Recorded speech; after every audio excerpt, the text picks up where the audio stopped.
Durante los últimos 100 años el mundo ha experimentado un notable incremento de la producción, un crecimiento sin igual en toda la historia de la humanidad, una cuota de producción que ha aumentado más de 13 veces. Este enorme avance está directamente ligado a nuestra capacidad para explotar los combustibles fósiles, el carbón y el petróleo.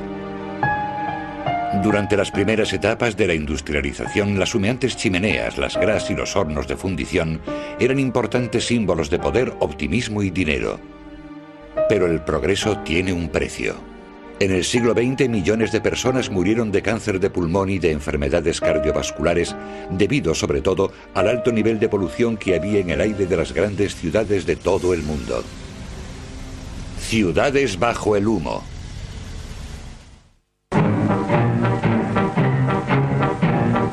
Genes, inventions, power, black out the past. Forget the quiet cities, bring in the steam and steel, the iron men, the giants. Open the throttle, all aboard, the promised land. Pillars of smoke by day, pillars of fire by night, pillars of progress. Machines to make machines, production to expand production. Enough for tens, thousands, millions, millions, faster and faster, better and better. A comienzos del siglo XX, fábricas y chimeneas aumentaron como nunca lo habían hecho antes. La explotación del carbón y del petróleo aumentaba la riqueza en un infierno de humo, vapor y carbonilla. Y para la gente que vivía en las ciudades industriales en constante expansión, el humo de las chimeneas se convirtió en algo natural en su vida diaria. La gente que venía a la ciudad y no estaba familiarizada con ella decía, ¿qué es ese olor? Bueno, los que vivían allí decían, a mí me huele muy bien. A veces mi abuela decía, es el olor del dinero, porque se daba por hecho que si querías tener un trabajo, si querías venir a la ciudad a trabajar, ese era el precio que tenías que pagar. La mayoría de la gente que vivía en el Ruhr se había mudado allí porque allí había trabajo, porque podían ganar dinero y eso era fantástico. Era la alternativa a emigrar a América. En aquel momento mucha gente le llamaba el salvaje oeste alemán, porque ofrecía todas las oportunidades que ofrecía América. Así que para ellos todas las fábricas eran un signo de progreso, una señal de dinero. Muchas compañías tenían en sus membretes o en sus tarjetas fotos de sus propias fábricas. Esas fábricas siempre tenían grandes nubes de humo saliendo de sus chimeneas como un símbolo de la productividad de la empresa. Humo igual a progreso. Y como decían en las Midlands, donde hay humo hay dinero.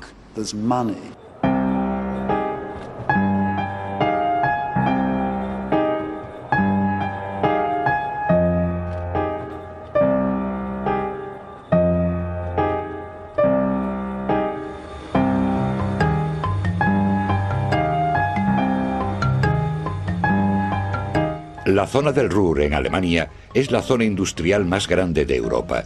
La existencia de carbón en esa zona era muy atractiva para la industria, y allí se instalaron cientos de enormes factorías. Pero no todo el mundo estaba entusiasmado con las humeantes chimeneas.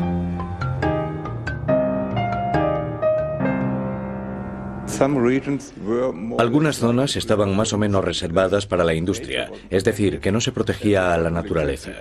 Los jueces decían por sistema que uno no podía pretender salvar a la naturaleza. Hubo un caso de alguien que tenía frutales, y esos frutales estaban muy cercanos a una fábrica y dijo, todos mis árboles han sido dañados y exijo una compensación. Y el juez dijo, entendemos que en sus frutales ya no crece fruta, que han sido dañados, pero usted no puede pedir compensación porque vivimos en una zona industrial y tiene que aceptar que el daño de la polución va a continuar. A comienzos del siglo XX, el humo era tan espeso en Londres que las autoridades intentaron aprobar una ley en contra de esas emisiones de humo de las chimeneas que rodeaban la ciudad, pero no lo consiguieron.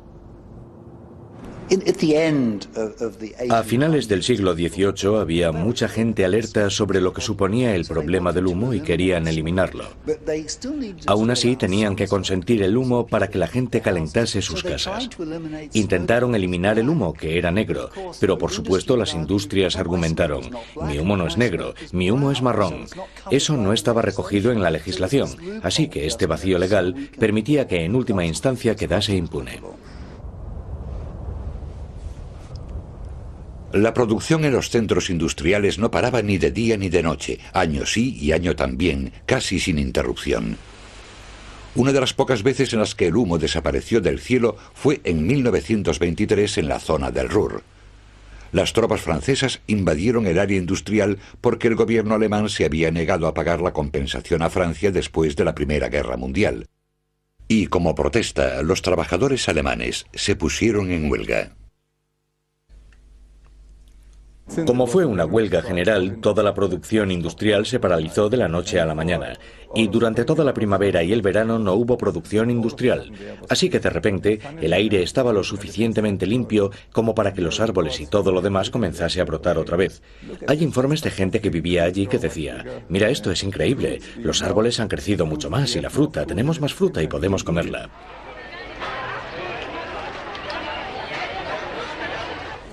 Pero la lección final era que si la única forma de tener un aire limpio era cerrando las fábricas, eso no sería posible, porque la gente no tendría trabajo, y en consecuencia la gente se alegró cuando se acabó la huelga general. Ya podía comenzar a producir otra vez y ganar su sueldo.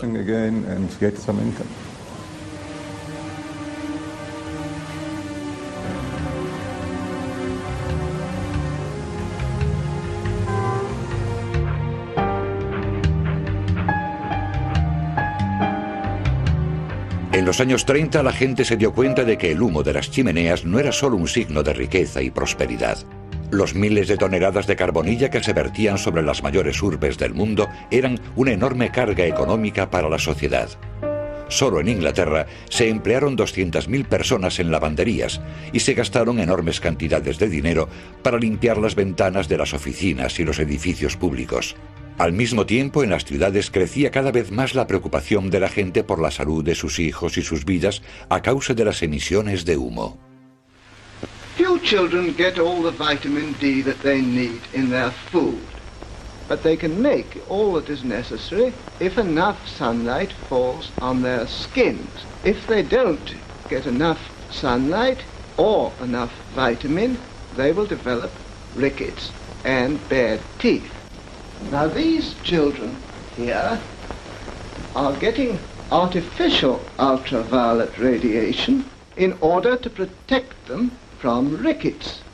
It may be as good as real sunlight, but it's a great deal more expensive. Se administraban sedantes, calmantes. Era difícil combatir la enfermedad porque la bronquitis estaba en el ambiente y los médicos lo reconocían. Supongo que podemos hacernos la pregunta de ¿por qué lo permitían si los doctores lo sabían? ¿Por qué permitían que esto continuase? Supongo que podemos pensar en dos posibles razones. Una era simplemente política. La política podría cambiar eso, pero transformar la industria hacia otro tipo de combustible sería muy difícil. El carbón era el combustible que dominaba a las ciudades. ¿Cómo podían cambiar eso?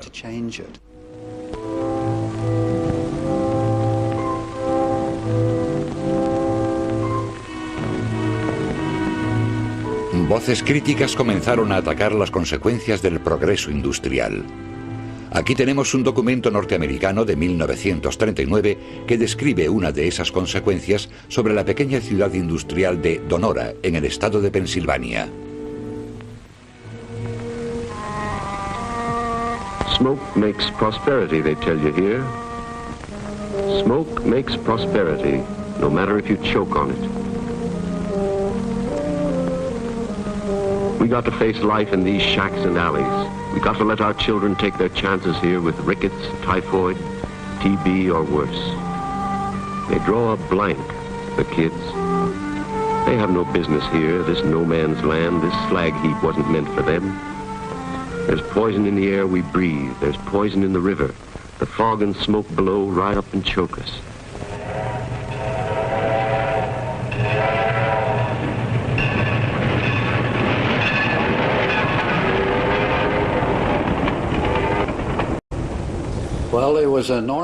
Era algo normal que nosotros aceptábamos como parte de nuestras vidas. Estaba alrededor todo el tiempo.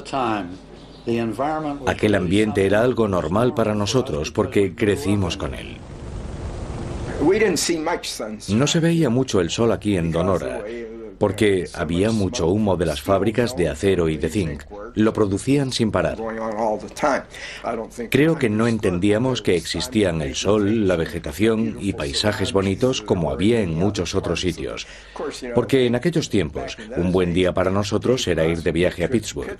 Pero Pittsburgh estaba muy polucionado también por aquel entonces. No fue hasta que comenzaron los accidentes graves cuando la gente comenzó a darse cuenta de que el humo era peligroso para su salud. El humo podía incluso matar, como ocurrió en Donora en 1948. Durante 5 días, en octubre de 1948, los humos de las fábricas continuaron emitiéndose. Y el humo no se eliminaba, no desaparecía. A los 5 días la gente comenzó a ponerse enferma. En sus casas, en las fábricas, en las calles. Y sabían que algo iba mal, pero no sabían qué era lo que iba mal. El viernes por la mañana íbamos caminando hacia la escuela y apenas podíamos ver las luces de las calles, pero estaban allí.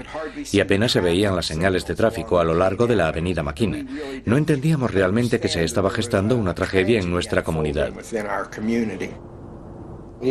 Apenas podías ver tu mano delante de la cara. Así. Parecían las 12 de la noche en la calle principal de Donora y era solo media tarde. Una noche me fui a la cama y todo era normal. Me levanté a la mañana siguiente y todas mis plantas estaban completamente muertas.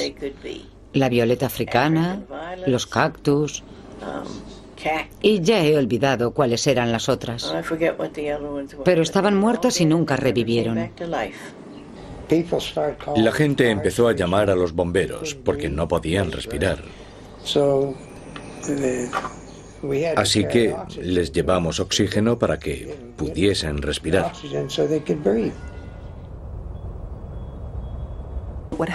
Lo que pasó en la ciudad fue que la gente empezó a morir. Murieron tantos en tan poco tiempo que las funerarias locales se quedaron sin ataúdes. El local de los Scouts se convirtió en una funeraria temporal. En 5 días, Donora se cubrió del humo de las chimeneas locales. Murieron 20 personas de 20.000 y muchos se pusieron enfermos. Sabíamos que casi la mitad de la ciudad estaba afectada.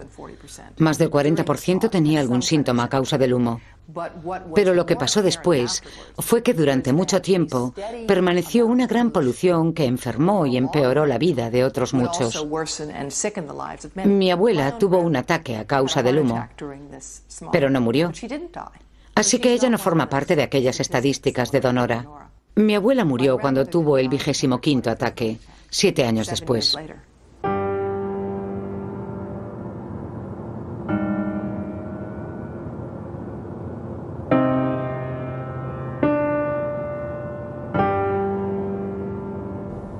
La población de Europa también tuvo serios problemas con la polución después de la Segunda Guerra Mundial, y una de las grandes urbes afectadas fue Londres. Fog, the longest and thickest on record, brings Britain its darkest days since the blackout. Blanketing all parts of the country, it gives transport services an even bigger headache than bank holiday. Trains run hours behind time. In 144 hours of non-stop fog, 5 trains are in collision. Detonators laid on the rails signal the approach of oncoming trains. Despite everything, they still go through.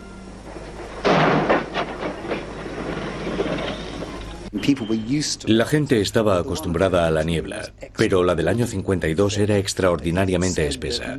Se decía que la gente no podía llegar a casa, que los niños cuando volvían del colegio no eran capaces de llegar a casa y se tenían que quedar con amigos porque sencillamente no podían encontrar el camino. La gente se empezó a quedar escasa de alimentos. Los autobuses dejaron de funcionar y se suspendieron los partidos de fútbol. Esto nos demuestra lo terribles que fueron aquellas nieblas. El humo de Londres durante el invierno de 1952 terminó en catástrofe. En una sola semana murieron 4.000 habitantes de Londres. Pero las autoridades negaron que las innumerables chimeneas fuesen la causa de todo aquello, culpando a una epidemia de gripe. El gobierno actuó muy cínicamente. Harold Macmillan, que era ministro de Vivienda y que más tarde se convirtió en primer ministro, dijo: aunque parezca ridículo, tiene que parecer que estamos haciendo algo. Formemos un comité. Sé que no podemos hacer mucho, pero pareceremos muy ocupados. Y aquella manifestación tan cínica le pareció bien al gabinete del gobierno británico. Así que formaron un comité. E incluso repartieron miles de máscaras absolutamente inútiles, sabiendo que no servirían para nada cuando la niebla atacase otra vez. La niebla causó el pánico entre la población de Londres. Los habitantes estaban muy preocupados de que la catástrofe se pudiera repetir y durante las conferencias públicas la gente exigía que se tomasen medidas. Smoke has crept insidiously into our lives. Bred a kind of apathy. The time has come when it must creep into our conscience. There let it breed not apathy, but action. 3 años más tarde, el Parlamento británico aprobó una ley que, entre otras cosas, limitaba el empleo de carbón para calentar los hogares. Los propietarios de los edificios eran animados a cambiar las chimeneas de carbón por las calefacciones de gas o petróleo.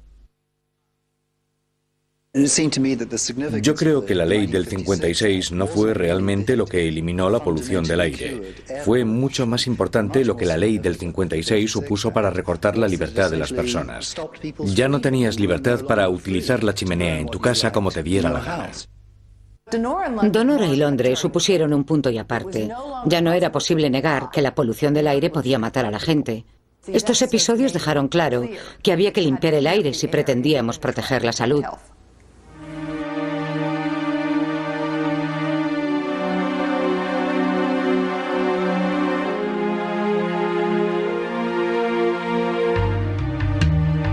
Durante los años 50 y las décadas siguientes, se trasladaron las factorías de las ciudades a zonas construidas especialmente para ellas, donde las chimeneas se hicieron más y más altas. La polución de las fábricas se redujo, aunque no significativamente, pero por contra se extendía a una zona mayor. Al mismo tiempo, tanto los generadores particulares como los de las grandes ciudades se transformaron en generadores de petróleo y gas en lugar de carbón.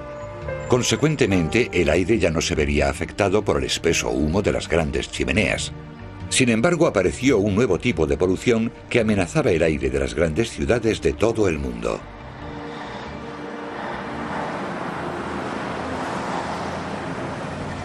En la creciente economía de posguerra, la gente se dio cuenta de que por primera vez podían comprar vehículos a motor. Esa explosión de vehículos motorizados supuso una transferencia de las fuentes de polución, de las fuentes localizadas en los hogares y en la industria a los automóviles como fuente principal de polución urbana. La media europea de un coche por familia se vio duplicada en los Estados Unidos. Y la emisión de gases de esos coches cubrieron las calles de las grandes ciudades de un nuevo tipo de humo fotoquímico que suponía una amenaza para la salud pública. En 1970, Tokio, que era una de las ciudades más grandes, estuvo al borde del colapso. En solo 10 años, el número de vehículos se duplicó 4 veces y más de 500.000 de personas sufrieron la polución ambiental. Más de la mitad de ellos eran niños de menos de 9 años. En esta escuela de Yokkaichi se ha cambiado el ritual matutino. Ahora las mañanas comienzan con ejercicios de respiración, colutorios bucales y exfoliación de la piel para aumentar la resistencia de los niños a la polución.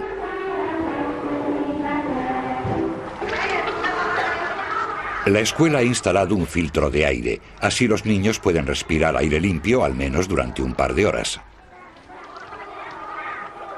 El ritual de despedida se ha convertido en un minuto de silencio, porque niños y profesores se niegan a cantar la canción tradicional, debido a que la madre de uno de los niños acaba de morir a causa de la polución ambiental. En la mayor parte del mundo industrializado, los habitantes de las grandes urbes comenzaron a protestar en contra de la polución. Y en 1970, cientos de miles de personas marcaron el comienzo de lo que hoy se ha convertido en una manifestación anual antipolución, el Día de la Tierra. El Día de la Tierra era como un concierto de rock mundial, donde millones de personas de todo el mundo se reunían para decir: queremos que se reconozca la necesidad de un medio ambiente más limpio. Y en parte lo que inspiró aquello fueron algunos de los astronautas que miraron al solitario planeta y vieron que con su pulgar, cuando estaban allí arriba en el espacio, con su pulgar podían tapar completamente el mundo de donde venían. Y esa metáfora era tan poderosa que se extendió rápidamente para dejar claro que solo tenemos un planeta. Y por primera vez se tuvo conciencia general de la naturaleza global del medio ambiente. Los medios de comunicación se hicieron eco y se convirtió en una imagen muy poderosa que promovió muchas actividades, incluyendo nuevas leyes. La ley del aire limpio y la ley del agua limpia suponen esfuerzos para controlar la peligrosidad de las sustancias tóxicas. Todo eso partió de la conciencia de que el planeta que habitamos no puede esperar que la polución se quede dentro de las fronteras nacionales.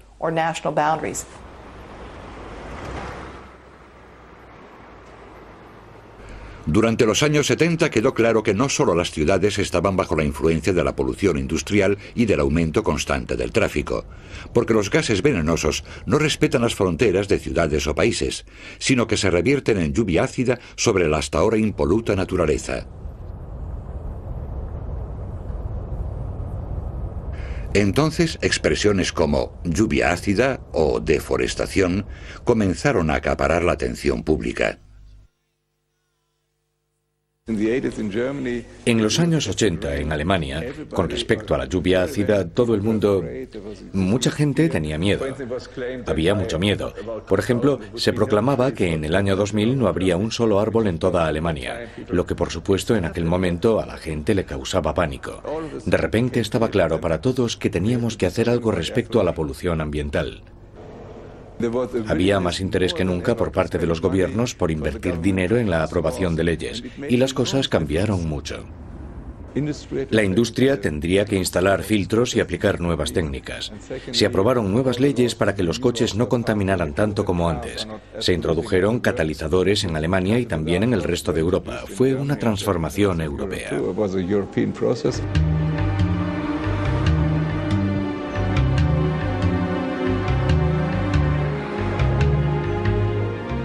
Sin embargo, el impacto sobre los bosques europeos no fue tan drástico como se temía, y los catalizadores y el descenso de las emisiones habituales de la industria y el tráfico mejoraron la calidad del aire.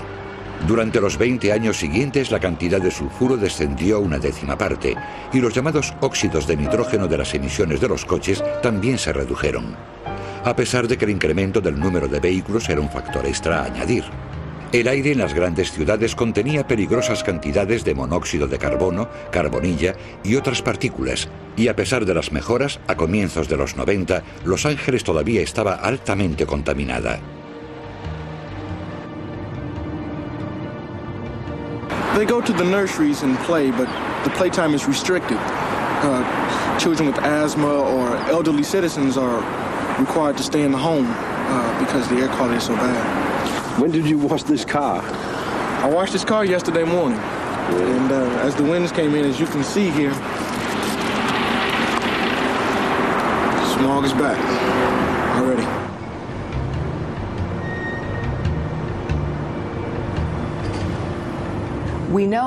Sabemos por estudios que hemos realizado que una pequeña parte de polución atmosférica, más pequeña que un cabello humano, si uno se expone a esa pequeña parte durante toda la vida, incrementa las posibilidades de morir de enfermedad cardíaca, de cáncer de pulmón, de infarto o muchos otros problemas, y también incrementa las posibilidades de sufrir enfermedades pulmonares crónicas.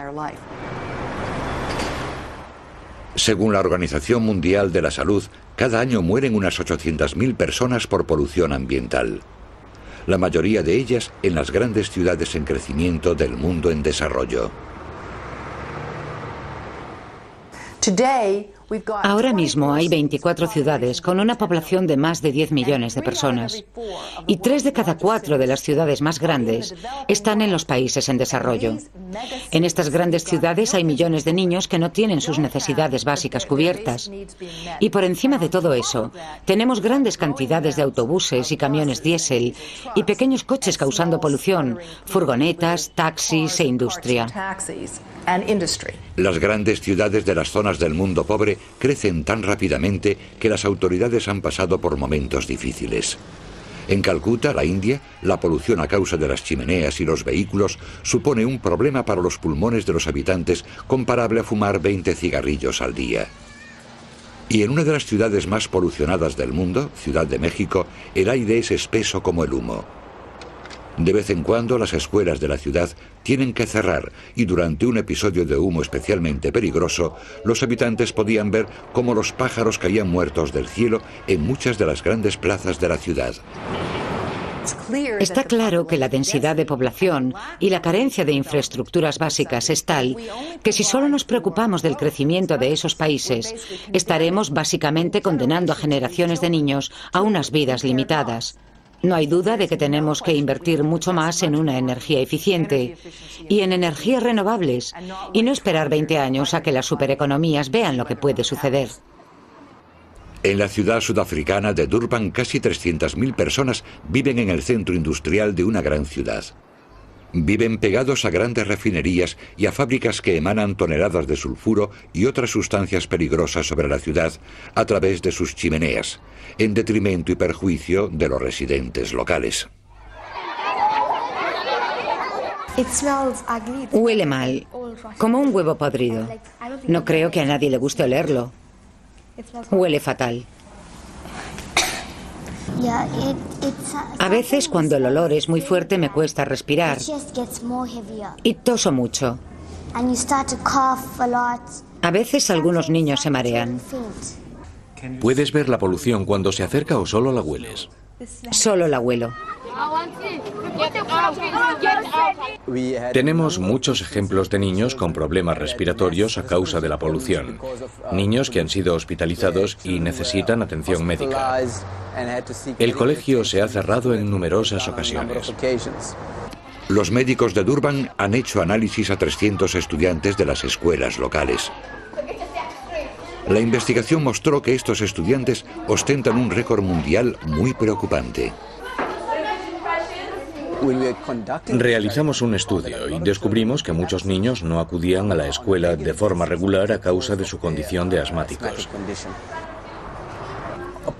Aproximadamente un 50% de los alumnos analizados mostraron deficiencias respiratorias relacionadas con enfermedades como el asma. Basándonos en estudios internacionales que hemos revisado y en todas las investigaciones actuales disponibles, esta escuela tiene los niveles más altos de niños con síntomas de asma.